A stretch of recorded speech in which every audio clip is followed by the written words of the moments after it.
안녕하세요. 혹시 은퇴를 앞두고 있거나 이미 은퇴하신 분들이라면 한 번쯤 들어보셨을 법한 이야기가 있을 거예요. 직장 다닐 땐 월급에서 알아서 깎이니까 건강보험료가 그렇게 큰 부담인 줄 몰랐는데 퇴직하고 나니 보험료가 엄청나게 올라서 깜짝 놀랐다라는 이야기 말이죠. 사실 저도 예전에 부모님께서 정년퇴직을 하신 후에 건강보험료가 갑자기 인상되는 바람에 고민이 많았던 적이 있어요. 이게 은퇴하면 소득이 줄어드는 건 당연한데 오히려 보험료가 확 뛰어오르면 아니 왜 이런 일이?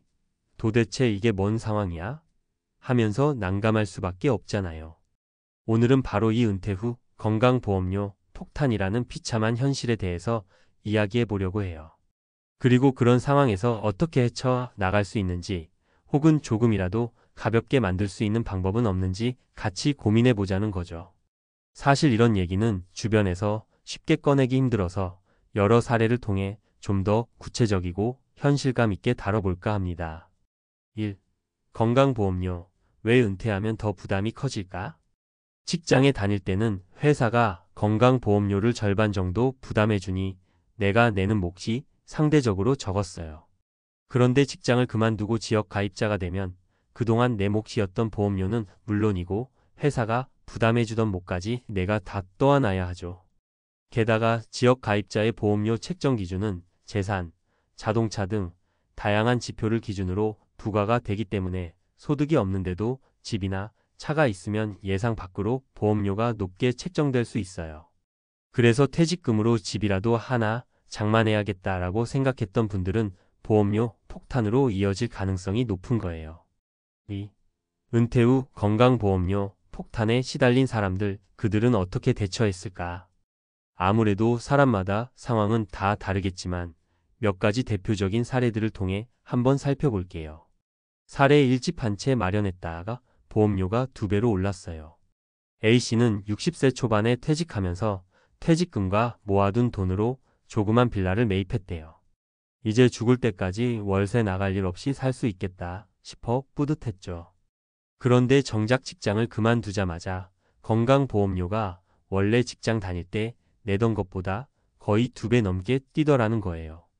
A씨가 처음엔 그냥 좀 비싸네. 그래도 고정 지출이니까 그냥 내야지 뭐. 했는데 막상 월급이 끊기고 나니 매달 나가는 금액이 너무 부담이 됐대요. 물가도 오르고 나이는 드니 병원 갈 일도 점점 잦아지잖아요. 그러다가 결국은 이렇게 살다간 적금도 깨야겠고 노후 자금이 빠르게 바닥날 것 같다는 불안함이 엄습했다고 해요. A씨의 해결책. 결국 A씨는 본인이 살던 빌라를 전월세로 돌리고 더 작은 집으로 이사했어요. 그렇게 하면서 재산 가액을 낮추고 동시에 월세나 전세 보증금과 관련된 부분을 조정해서 건강보험료 부담을 줄였습니다. 단순히 집을 파는 것만이 방법은 아니지만 재산 규모가 커 보이면 그대로 건보료가 올라가니 집을 여러 채 가지는 건 싫고 무리가 없다면 보유 재산 규모를 줄이는 게 답이 될 수도 있다라는 생각이 들더라고요. 사례 2. 부인 남편 직장보험에 피부양자로 들어간 지인이 부러웠어요. B씨는 은퇴 후에도 건강보험료 폭탄이 별다른 문제가 되지 않았던 사람을 보면서 나도 저렇게 하면 좋은데 라고 했대요. 그 사람이 바로 배우자가 아직 직장에 다녀서 직장보험 피부양자로 들어가 보험료 걱정에서 비교적 자유로웠던 케이스였죠. 그런데 막상 B씨는 배우자가 전업주부라서 그런 방법이 불가능했고 재산 가액이 꽤 있는 편이라서 지역 가입자 보험료가 확 올라가는 바람에 부담이 컸어요. 그래도 B씨는 퇴직 후 곧바로 작은 사업자 등록을 했습니다.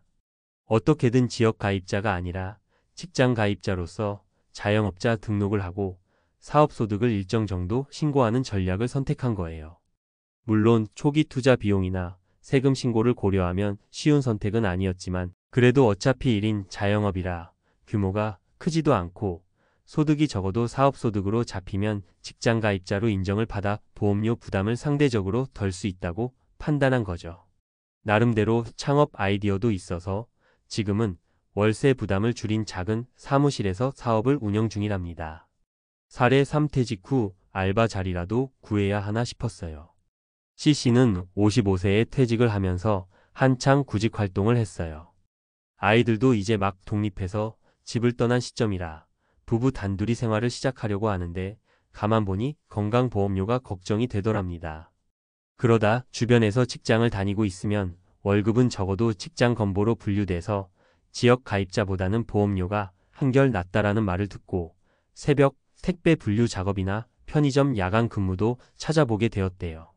실제로 지역 가입자로 편성돼서 월 20만 원 이상 건강보험료가 나가는 것보다 월급이 6,080만 원대라 해도 직장 가입자로 가입하면 회사와 반반 부담이 되니 보험료 부담이 줄어들 수 있거든요. 생각해보면 알바 일해서 번 돈 거의 보험료에 쓰는 거 아냐? 라고 할 수도 있지만 그 돈이 온전히 다 빠져나가진 않아요. 최소한 퇴직 후 목돈을 까먹는 걸 막아주고 사회생활을 조금이나마 이어나가면서 생기는 추가 소득도 기대할 수 있죠. 3. 은퇴 준비, 미리 챙길 수 있는 몇 가지 팁? 실은 이런 보험료 폭탄을 겪고 나면 뒤늦게 후회하게 되잖아요. 그래서 조금이라도 일찍 은퇴 전에 다음을 고려해 보시면 좋아요. 배우자 직장보험 피부 양자 가능성.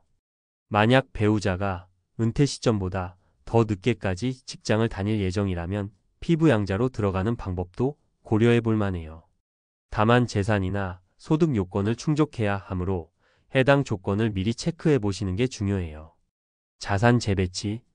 재산, 자동차, 금융자산 등 보유 규모에 따라 지역 가입자 보험료가 크게 달라질 수 있어요. 그렇다고 무작정 다 처분하라는 얘기가 아니고 재산 규모를 어떻게 정리하면 보험료가 얼마나 달라질지 시뮬레이션을 해보라는 거예요. 예상치 못한 곳에서 큰 절세 전략 효과가 날 수도 있거든요. 부분 근로자 영업 형태 유지. 은퇴 후에 무조건 아무 일도 안 하고 푹 쉴 것만을 꿈꾸는 분들이 많지만 위 사례처럼 월급 혹은 사업 소득을 만들면서 직장 가입자 자격을 유지하거나 소득에 따라 건보료를 조절할 수 있는 여지를 주는 게 은근 도움이 돼요.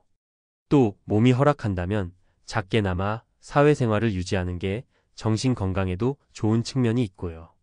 공적연금 수령 시점도 고려. 국민연금, 공무원연금 등 공적연금을 언제부터 수령할지에 따라 전체 소득 구조가 달라지고 건보료에도 영향을 줄 수 있어요. 큰 돈이 들어오면 그만큼 보험료 부과 기준이 달라질 수 있으니 연금을 앞당겨 받을지 혹은 조금 늦춰서 받을지까지도 건보료 계획의 일부로 생각해 보시면 도움이 돼요. 4. 비참한 현실, 그렇다고 절망만 할 필요는 없어요. 은퇴 후에 이런저런 부담이 훅 들어오면 누구나 내 노후가 이렇게 힘겨워질 줄은 몰랐다고 우울해지기 마련이에요. 그런데 일단 정확한 부과 기준을 알아보고 여러 방법을 시도해보면 조금이나마 희망이 보여요. 우리나라 건강보험제도가 나름대로 사회 안전망 역할을 하기 때문에 상황에 맞춰 제도나 규정을 잘 활용하면 의외의 해법이 나올 수 있거든요. 저는 사실 부모님이 은퇴하시고 나서 건보료가 확 뛰었을 때 처음엔 이게 뭐야? 국가가 너무하는 거 아니야? 하고 화부터 났어요.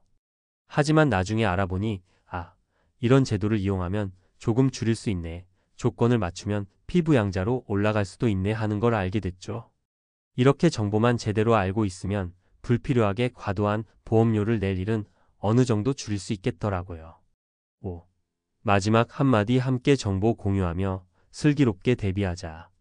이 글을 읽으시는 분들 중에는 나도 퇴직할 때가 머지 않았는데 이제 뭘 어떻게 준비해야 하나? 하며 고민하시는 분도 계실 거고 벌써 은퇴했는데 너무 늦은 거 아닌가? 라고 걱정하시는 분도 계실 거예요. 사실 은퇴 준비는 빠르면 빠를수록 좋지만 이미 늦었다고 해서 기회가 아예 없는 건 아니에요. 재산 조정부터 알바 찾기, 자영업 창업, 연금 수령 시점 조절, 배우자와 피부 양자 문제까지 할 수 있는 방법이 생각보다 다양하거든요. 그리고 또 중요한 건 주변에 비슷한 상황에 놓인 분들과 정보를 공유하는 거예요. 실제로 카페나 온라인 커뮤니티에서 은퇴 후 건보료 폭탄 관련 이야기를 찾아보면 굉장히 다양한 팁과 경험담이 올라오는데 거기서 작은 실마리를 얻어서 문제를 해결한 분들도 많더라고요. 정부나 지자체에서 진행하는 노후 설계 프로그램 혹은 공단, 상담 등을 활용해 보는 것도 도움이 될 수 있고요. 은퇴는 사실 한 번쯤은 누구에게나 찾아올 수밖에 없는 길이잖아요. 그 과정을 조금 더 수월하게 넘길 수 있도록 미리 공부하고 실천할 수 있는 건 빨리 해보고, 이미 상황에 맞닥뜨렸다면 잘못된 고정관념이나 체면 때문에 움츠러들지 말고 작은 실마리라도 찾아 적극적으로 행동에 옮겨보시는 걸 추천드려요. 어쩌면 그 작은 발걸음이 앞으로의 노후 생활을 훨씬 편안하게 만들어줄 수도 있을 테니까요.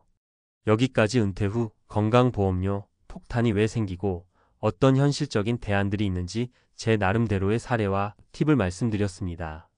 물론 모두에게 딱 맞는 정답은 없을 거예요. 그렇지만 여러 사람의 이야기를 들어보면 내 상황에 맞는 최적의 방법을 찾을 실마리를 얻을 수 있을 겁니다. 여러분의 은퇴 생활이 건강하고도 행복하기를 바랄게요.